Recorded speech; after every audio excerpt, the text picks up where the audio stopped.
hoje, amém? Vamos orar primeiramente, pedindo ao Senhor para que possa abrir nosso coração e nossa mente. Jesus, nós louvamos ao Senhor e agradecemos por Tua graça, pelo Teu amor, Pai. Pedimos ao Senhor para que o Senhor possa nos conduzir em graça, em misericórdia, e que a Tua palavra possa falar em nosso coração.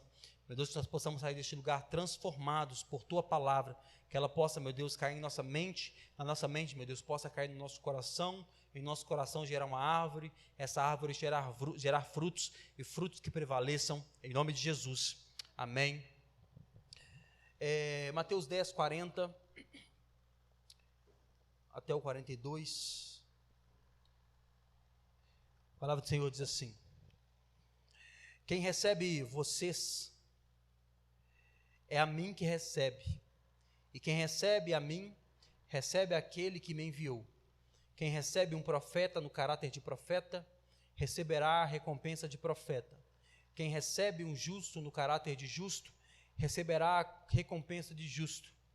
E quem der de beber, ainda que seja um copo de água fria, a um destes pequeninos, por ser este meu discípulo, em verdade lhes digo que de modo nenhum perderá a sua recompensa. Amém?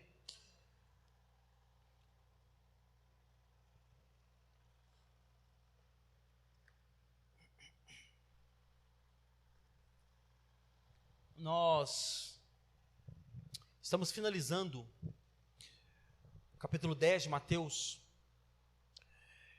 e eu creio que nós aprendemos muitas coisas referente ao que Jesus quis passar aos seus discípulos. É um capítulo extremamente importante do Evangelho de Mateus, que é porque Jesus vai começar a direcionar os seus discípulos para fazer aquilo que eles deveriam fazer.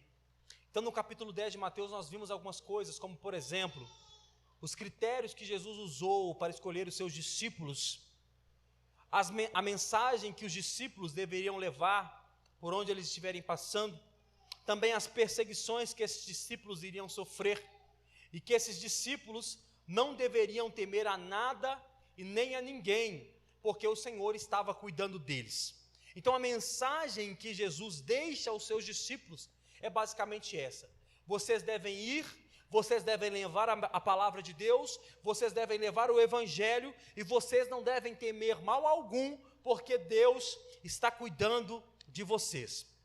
Então, o capítulo 10 deve ser a base que nós devemos ter para a nossa vida como uma vida de cristãos. É a base que nós temos que ter como discípulos. É a base que nós temos para levar a verdade do Evangelho.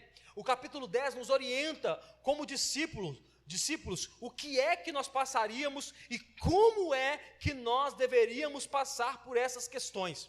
Aparentemente é um versículo que traz muitas dores, aparentemente é um versículo que traz muitas complexidades para a vida do discípulo, mas também é um versículo que nos dá um certo refrigério e uma certa esperança de saber que, independentemente do que passarmos, independentemente daquilo que sofrermos por causa do Evangelho, nós estamos guardados debaixo da mão do nosso Senhor.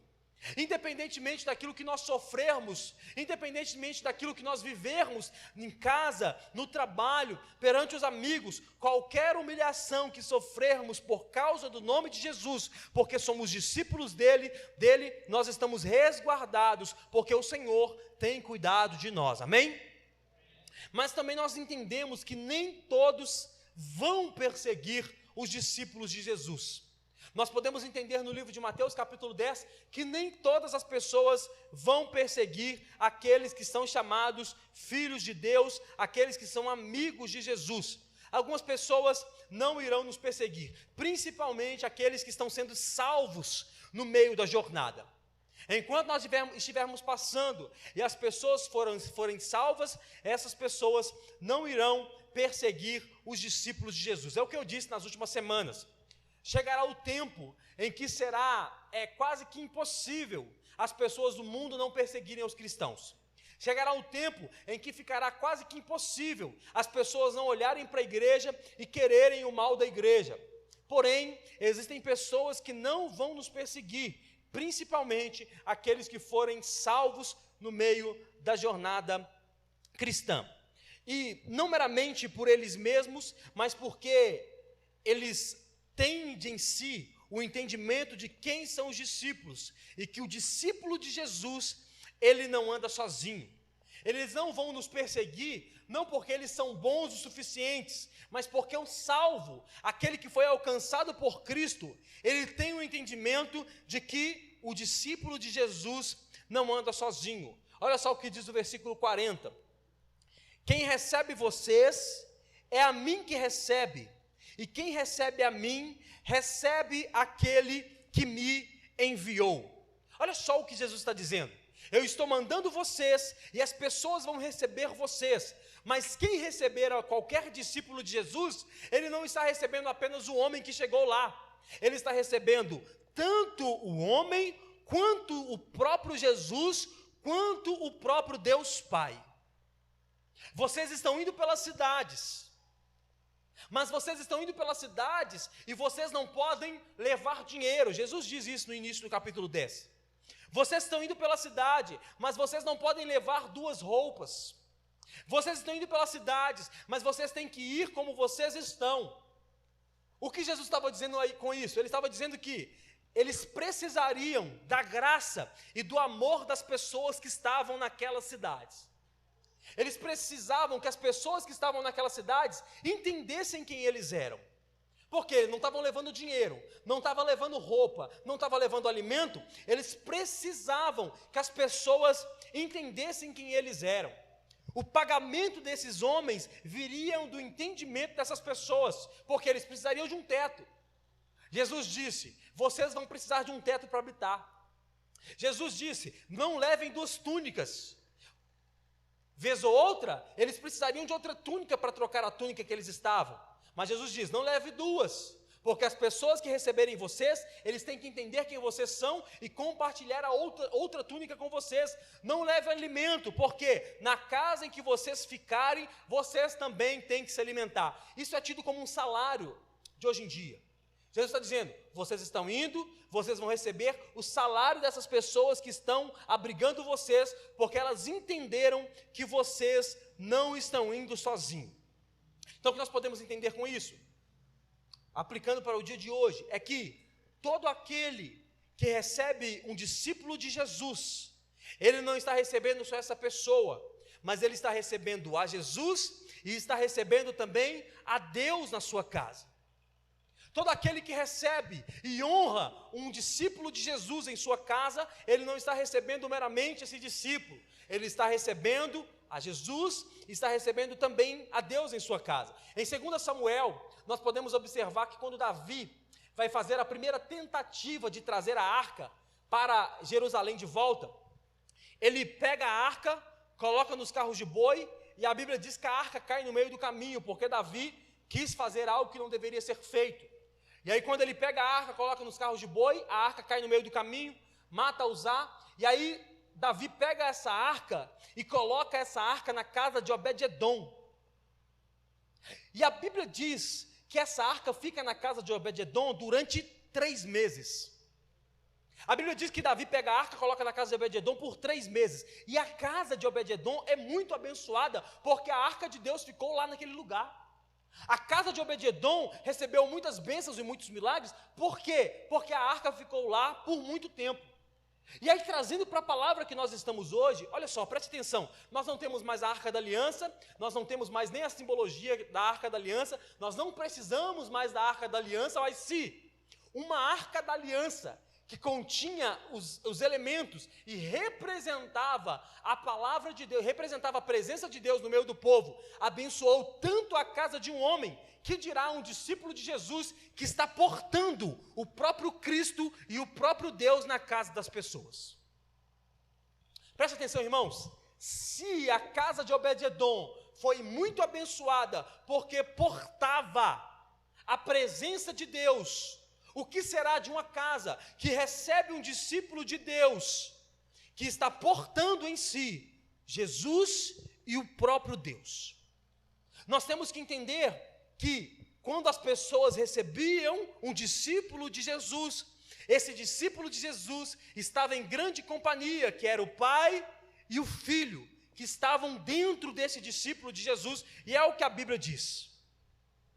Eles recebiam alguém que estava portando o próprio Deus em si. E aí nós temos que entender 2 coisas. Quais são essas duas coisas? Primeira coisa, um discípulo de Jesus, ele se torna diferente das outras pessoas. Todo aquele que é um discípulo de Jesus, ele é diferente do restante das pessoas. Um discípulo de Jesus não é como um ímpio. Um discípulo de Jesus não é como um homem qualquer. O homem pode ser o mais rico que for, irmão. O homem pode ser o mais prestigiado que for, mas um discípulo de Jesus carrega em si algo diferente do que as outras pessoas. A segunda coisa que nós podemos entender, o discípulo de Jesus, ele se torna uma bênção por onde ele passa. Por quê? Porque ele não vai sozinho. Então, trazendo para o nosso contexto e nosso entendimento quando nós vamos em algum lugar como discípulo de Jesus, nós não vamos sozinhos, por isso nós temos em nós a capacidade de abençoar os lugares por onde passamos. Mas também quando nós recebemos um discípulo de Jesus em nossas casas ou em nossas vidas, nós somos abençoados, porque esse discípulo de Jesus não anda sozinho. Um discípulo de Jesus não anda sozinho. Quando você recebe um homem de Deus ou uma mulher de Deus, você tem que entender que essa pessoa não está sozinha, ela está portando em si o próprio Deus. Mas você também, como filho de Deus, como um discípulo de Jesus, você também não anda sozinho. Então, por onde você passar, as pessoas, as coisas, as casas vão sendo abençoadas. Então, por exemplo, eu não gosto muito de orar para coisas materiais. Eu oro porque as pessoas pedem, mas eu não gosto de orar para coisas materiais. Por exemplo, carro, casa, essas questões eu não gosto muito de orar para a coisa em si. Então, quando a pessoa me chama para orar para a casa e para o carro e para essas coisas, eu oro para a pessoa em si. Por quê? Porque Deus não habita mais em casas. Deus não habita em carros. Deus não habita em objetos. Deus não habita em coisas. Deus habita em pessoas. Então, qual que é a única fórmula daquela casa ser abençoada? Se aquelas pessoas se tornarem discípulos de Jesus. Qual que é a única forma do carro se tornar uma bênção na vida da pessoa? Se a pessoa que estiver guiando um carro for um discípulo de Jesus. Porque se nós orarmos para um carro, por exemplo, e a pessoa não for discípulo de Jesus, e ela se envolver num acidente, quando ela sair do carro para resolver um problema, e ela não for um discípulo de Jesus, não vai adiantar orarmos pelo carro. A outra pessoa que estiver envolvida na colisão, ver a pessoa saindo, não vai olhar para o carro e dizer, esse carro foi abençoado por Deus. Mas vai olhar para a pessoa e dizer, essa pessoa foi abençoada por Deus. Então nós temos que entender que um discípulo de Jesus, ele não anda sozinho. Você está comigo, irmão? Agora Jesus vai dizer claramente qual é a recompensa de quem recebe um desses discípulos. Olha só o que diz o versículo 41. Quem recebe um profeta no caráter de profeta, receberá a recompensa de profeta. Quem recebe um justo no caráter de justo, receberá a recompensa do justo. Então Jesus está dizendo, quando vocês receberem essas pessoas, vocês estão recebendo eles, mas o galardão que está sobre essas pessoas, está sobre você também. O galardão que está sobre essas pessoas, vai vir juntamente para a sua vida. Preste atenção. Para que nós possamos entender isso, nós devemos entender o que é um profeta. Nós devemos entender o que é que Jesus está falando. Porque existem muitas controvérsias nos dias de hoje, e infelizmente a internet tem dado voz para algumas pessoas que se julgam profetas e profetisas de Deus, e essa conversa toda. Mas nós devemos entender o que de fato Jesus queria dizer, do que era um profeta. Então, nem todo mundo que nós vemos dizendo que é um profeta de Deus. Nem todo mundo que nós vemos dizendo que eu sou, que eu falo, que Deus me usa e tal. A maioria das vezes, irmãos, são falsos profetas. A maioria das vezes são falsos profetas. A maioria das vezes são pessoas que usam de malícia para tomar das pessoas o dinheiro e o prestígio. Então, vamos entender primeiramente o que é ser um profeta. O que é ser um profeta? O profeta é alguém que interpreta ou alguém que é porta-voz de Deus. O que é um profeta? Alguém que interpreta a voz de Deus ou alguém que é porta-voz de Deus.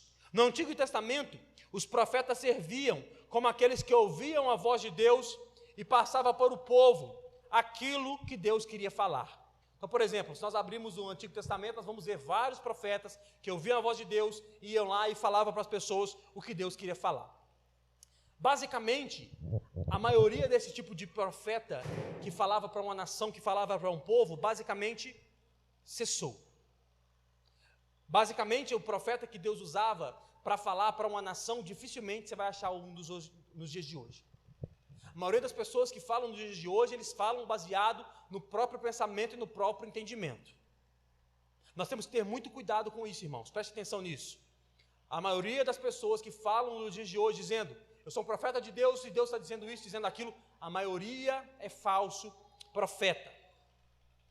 A maioria da forma que Deus usava para falar no Antigo Testamento, essa forma, por boa parte, não existe mais. Preste muita atenção, irmãos, preste atenção. Não é que Deus não pode usar ninguém para falar com outra pessoa. Não é que Deus não pode usar alguém para falar com a nação. Não é que Deus não pode usar alguém para falar com a família, com a casa. Não é que Deus não pode usar. Não é que Deus não pode usar. Mas a maioria não fala o que Deus está querendo dizer. Então preste atenção, as pessoas chegam nos lugares e aí dizem, Deus está dizendo isso, Deus está dizendo que vai na sua casa, vai fazer isso, vai fazer aquilo, Deus está dizendo que aqui tem pessoas, irmãos, a maioria, falso profeta. Nós precisamos ter isso muito bem estipulado, entendido no nosso coração, para que nós não possamos cair nas falácias. Já no Novo Testamento, nós vemos algumas profecias pessoais. Por exemplo, em Atos capítulo 21, nós vemos Ágapo falar para Paulo, profetizar para Paulo, e a Bíblia diz também que as filhas de Ágapo eram profetisas. Pouquíssimas vezes no Novo Testamento nós vimos alguns tipos de profecias, exceto, por exemplo, as de João em Apocalipse. Então, no Antigo Testamento nós vemos várias profecias acontecendo. No Novo Testamento, nós vemos pouquíssimas profecias acontecendo. Tirando o livro de João, pouquíssimas profecias acontecem. Porque, por exemplo, o livro de João e Apocalipse, Deus está falando daquilo que vai acontecer ainda. No livro de João e Apocalipse, Deus está falando de coisas que estavam acontecendo, coisas que aconteceram e de coisas que iriam acontecer ainda. Mas é muito raro no Novo Testamento vermos algum tipo de profecia. E nos dias de hoje, nós temos profecia? Podemos ter. Mas, infelizmente, a maioria é falso profeta. A maioria está usando de dizer que é um profeta. Aqui embaixo, se você ver, tem um banner, um outdoor, de um cara dizendo que é o maior profeta de Minas Gerais. Um cara que coloca o outdoor dizendo que é o maior profeta de Minas Gerais, já tem em si a prerrogativa de ser um falso profeta. Porque se o cara de fato é um profeta de Jesus, ele não precisa de um outdoor dizendo quem ele é.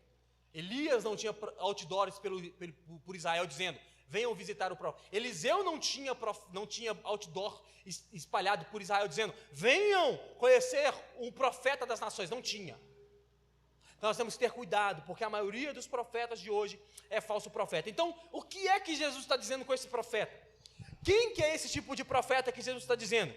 O profeta nos dias de hoje é basicamente aquele que profetiza, ou aquele que fala, ou aquele que prega a palavra de Deus. O profeta que Jesus está dizendo aqui é aquele que profetiza, aquele que fala, aquele que prega a palavra de Deus. Então Jesus está dizendo, aquele que profetiza a palavra de Deus, aquele que fala a palavra de Deus, se vocês receberem a esse, vocês terão um galardão igual a esse. Se vocês receberem um homem, uma mulher que é um pregador, ou aquele que fala do amor de Jesus para uma, para duas pessoas, e tratarem como eles devem de fato ser tratados, vocês vão receber galardão igual dessa pessoa. Olha o que Jesus está dizendo, irmãos. Ele está dizendo o seguinte, se nós recebermos um pregador, um missionário, um evangelista, um ministro de louvor, não sei, seja quem for, alguém que está fazendo a obra de Deus de forma correta, E se nós recebermos essa pessoa da forma que essa pessoa tem que ser recebida, nós teremos um galardão igual dessa pessoa. Então imagina, uma pessoa que ganhou 1000 almas para Jesus, e você o recebe na sua casa, da forma que essa pessoa tem que ser recebida, tratando-se com zelo, tratando com amor e com cuidado, como devemos receber todas as pessoas. Se nós tratamos essas pessoas dessa forma, nós teremos um galardão igual. A pessoa que pregou, a pessoa que ganhou almas, a pessoa que fez o que tinha que fazer, a pessoa que pastoreia uma igreja de 5, 6 mil pessoas, a pessoa que cuida de 10, 15, 20 pessoas, e nós receberemos um galardão igual dessas pessoas. Olha que glória que é isso. Olha que coisa maravilhosa que Jesus está dizendo. Nós iremos receber um galardão igual das pessoas que nós recebermos. Nós devemos ter um equilíbrio aqui que eu quero explicar para vocês. Qual que é o equilíbrio? Eu até na hora que eu estava escrevendo o sermão, eu evitei usar a palavra honra, por causa da deturpação que tem na palavra. Então, alguns deturpam a honra e colocam a honra como uma obrigação. Eu sou o Senhor de vocês e vocês são os meus servos. Mas alguns também menosprezam a honra de uma forma surreal. Enquanto uns estão dizendo, vocês têm que me honrar, e aí no culto do aniversário do pastor, estendem um tapete vermelho, colocam a cadeira, e tem que dar presente, o presente tem que ser caro, o presente tem que ser de grife, o presente tem que ser de valor, senão não vale. Está dizendo, se vocês não trouxerem aquilo que eu mereço, vocês estão expulsos da igreja. Ou se vocês não me tratarem da forma que eu mereço, vocês estão expulsos da igreja. Isso está errado. Isso não é bíblico. Mas também temos o lado em que não há respeito nenhum. Também é errado, também não é bíblico. Então nós temos que equilibrar, entender que sim, nós temos que honrar os discípulos de Jesus. Nós temos que honrar aqueles que profetizam, aqueles que pregam, aqueles que falam de Jesus. Se nós honrarmos e fizermos isso, nós receberemos galardão igual dessas pessoas. Devemos tratar essas pessoas bem tratadas, assim como devemos tratar a todos. Porém, se você tratar um discípulo de Jesus como ele deve ser tratado, você receberá um galardão igual, sem ter feito nada para isso, a não ser ter recebido essa pessoa. Está comigo, irmão? E aí depois disso, Jesus fala como devemos servi-los. Olha só o versículo 42. E quem der de beber, ainda que seja um copo de água fria, a um destes pequeninos, por ser um dos meus discípulos, em verdade lhes digo que, de modo nenhum, perderá a sua recompensa. Olha só o que Jesus está dizendo, irmãos. Agora não é só receber, agora é servir, dar um copo de água fria a uma dessas pessoas, a um discípulo de Jesus. Essa pessoa que der um copo de água fria a um discípulo de Jesus, esse não perderá de modo nenhum o seu galardão. O que é galardão? Se você não sabe, galardão é o que a Bíblia trata como uma recompensa que iremos receber do Senhor no dia que Ele irá nos julgar mediante as nossas obras. O que é galardão? Não sei. A Bíblia não diz o que é galardão, mas galardão é o que nós iremos receber como uma premiação daquilo que nós fizemos na terra. Galardão é prêmio para ímpio? Não. Galardão é prêmio para salvo. Quem é ímpio vai receber galardão? Não. Quem não receber a Jesus, a única coisa que vai receber é inferno. Mas quem receber a Jesus como único e suficiente Salvador, receberá um galardão, um prêmio que nós não sabemos qual é. Mas no capítulo 3 de Coríntios, 1 Coríntios, nós vemos que alguma dessas obras, elas irão se queimar. 1 Coríntios capítulo 3, não vou lembrar o versículo agora, mas 1 Coríntios 3 diz que algumas obras de feno, madeira e palha, outras de prata, bronze e ouro, vão todas passar pelo fogo e algumas dessas vão se queimar, que é feno, palha e madeira. Essas vão se queimar. Paulo está dizendo que algumas obras que nós fazemos na terra, para o Senhor, não está valendo nada. Preste muita atenção no que eu vou dizer, irmãos. Algumas coisas que nós estamos fazendo na terra, para o Senhor não está valendo nada, são obras de feno, palha e madeira. No dia que o Senhor for nos julgar por nossas obras, isso vai se queimar. Isso nos ensina que Existem pessoas que podem estar fazendo coisas maravilhosas, enchendo estádios, pregando para a nação, fazendo muitas coisas, e pode ser que no final das contas isso se queime. Pode ser que no final das contas essa pessoa não receba nada. Pode ser que no final das contas a pessoa que pregou, foi pelas nações, encheu estádios, no final das contas ela receba menos galardão do que a dona de casa, que só recebeu um profeta, um discípulo de Jesus, com um copo de água gelada. Porque algumas obras vão se perder. A obra do copo gelado a um discípulo não. Algumas obras que nós fazemos, elas são inúteis, porque Jesus não pediu para fazer. Olha só o que Jesus está dizendo, irmãos, olha só. Jesus está dizendo, aquele que der um copo de água fria não se perde. Mas olhando para o outro lado, algumas coisas que nós estamos fazendo têm a probabilidade de se perder. Mas um copo de água gelada para um discípulo, não. Servir a um discípulo de Jesus não se perde, nunca vai se perder. Não se perderá de maneira alguma. Servir a um filho de Jesus, servir a um discípulo de Jesus, como ele deve ser servido, não vai se perder de maneira alguma. Agora fica duas perguntas. A primeira, nós somos discípulos de Jesus? Se sim, estamos abençoando os lugares por onde passamos? A segunda, como é que nós estamos recebendo os discípulos de Jesus em nossas vidas, em nossas casas? Porque o que Jesus está dizendo é sobre casa, é sobre vida. Então, se você recebe um discípulo de Jesus, tratando da forma que ele deve ser tratado como discípulo de Jesus, você vai receber o galardão que essa pessoa receber. Pregou o evangelho? Pregou. Receba um galardão igual. Anunciou a mensagem do Senhor? Anunciou. Receba um galardão igual, porque você serviu um copo de água gelada para essa pessoa. Então é isso que Jesus está nos dizendo. Nós devemos, como discípulos de Jesus, levar a mensagem por onde passarmos, e olhando por outro âmbito, nós devemos receber os discípulos de Jesus em nossas casas e em nossas vidas, como eles devem ser recebidos, porque assim nós receberemos um galardão igual a essas pessoas. Amém, irmãos? Vamos às a aplicação pessoal, a aplicação prática do que esses versículos podem nos ensinar.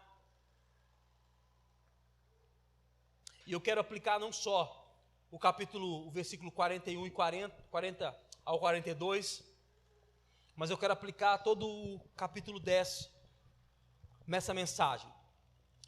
E a primeira coisa que nós podemos entender é que assim como os 12 discípulos, os 12 apóstolos, nós também somos chamados para ser discípulos.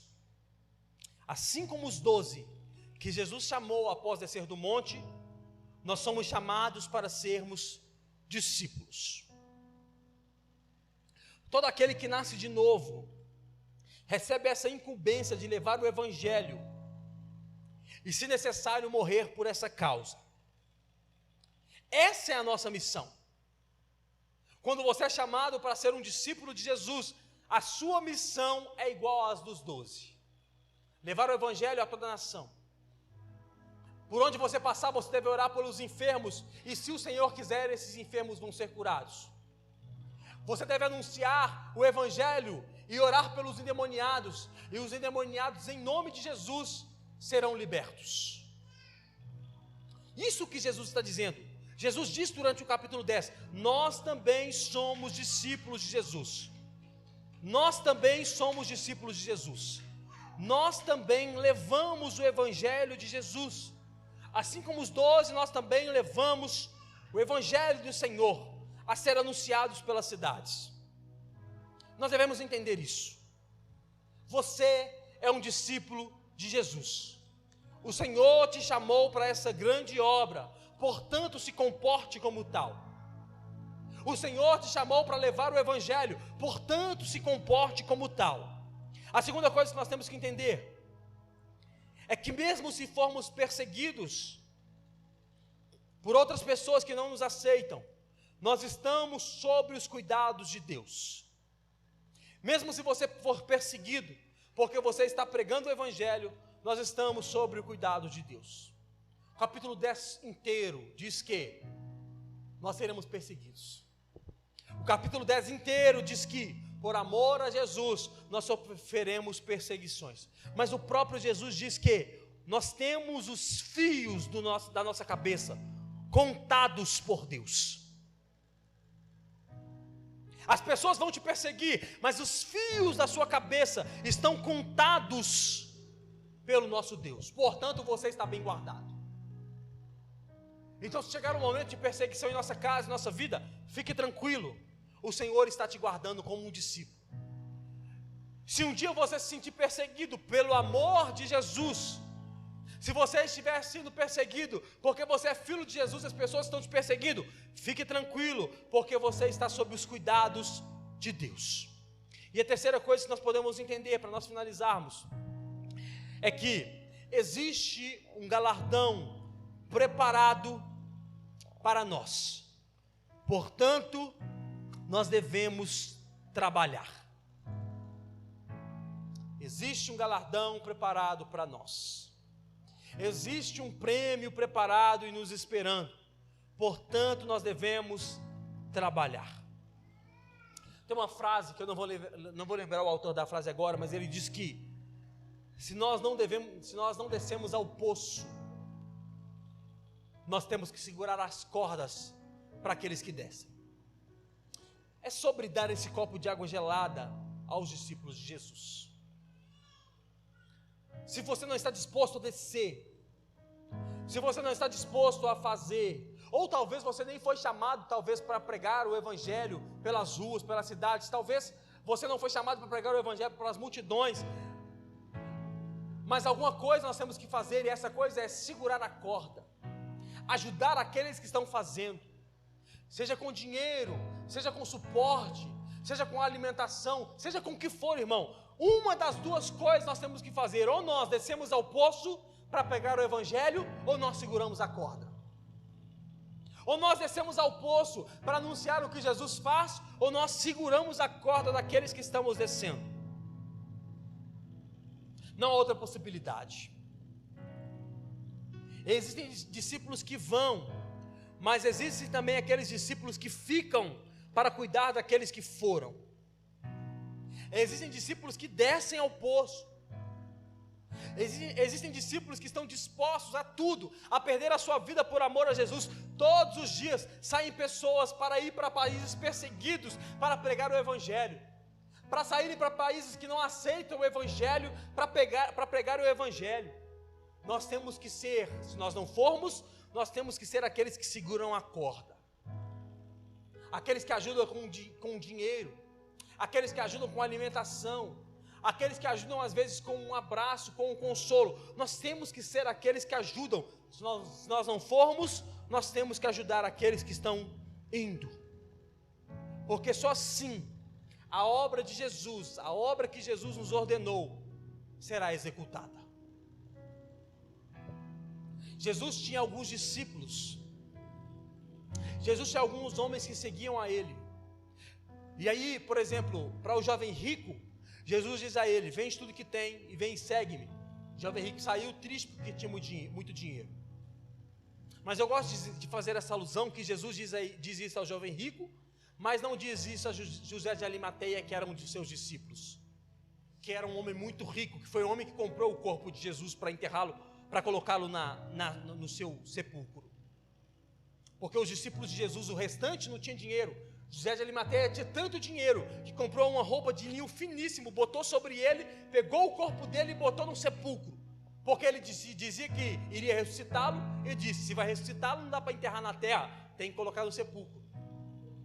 José de Arimateia talvez não tenha participado da ceia dos 12.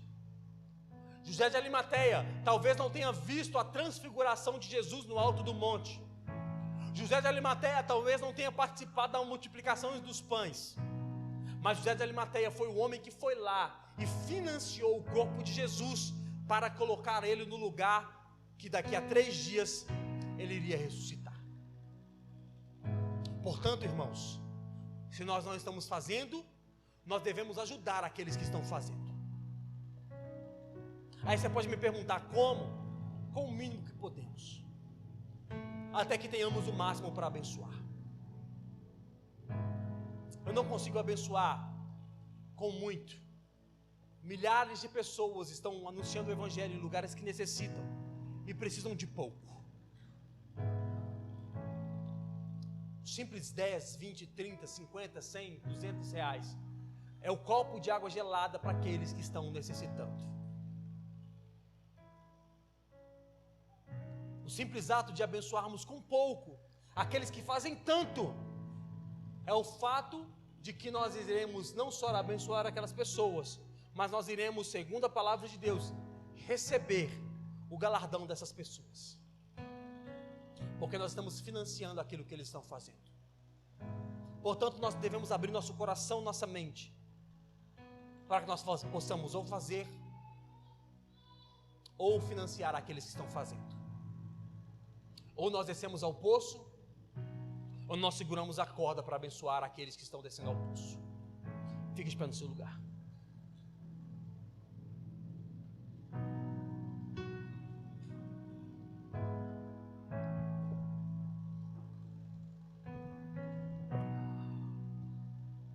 Nós devemos ter esse coração. O Senhor está nos chamando para isso, para irmos, mas para abençoarmos aqueles que estão indo também, para fazermos, mas para financiarmos aqueles que estão fazendo também. Então a nossa oração nessa noite é pedir a Deus para que possa nos dar essas duas coisas: coragem para fazer e coragem para abençoar aqueles que estão fazendo. Coragem para anunciar o seu evangelho, mas também coragem para financiar aqueles que estão fazendo também. Vamos fechar nossos olhos e vamos orar essa noite, pedindo ao Senhor para que possa nos dar essa coragem. Deus, nós louvamos ao Senhor, Pai, por Tua graça, o Teu amor e a Tua misericórdia, Pai. E nós queremos pedir ao Senhor, como discípulos do Senhor, meu Deus, que o Senhor possa nos dar coragem para pregar o Teu evangelho por onde formos, Pai.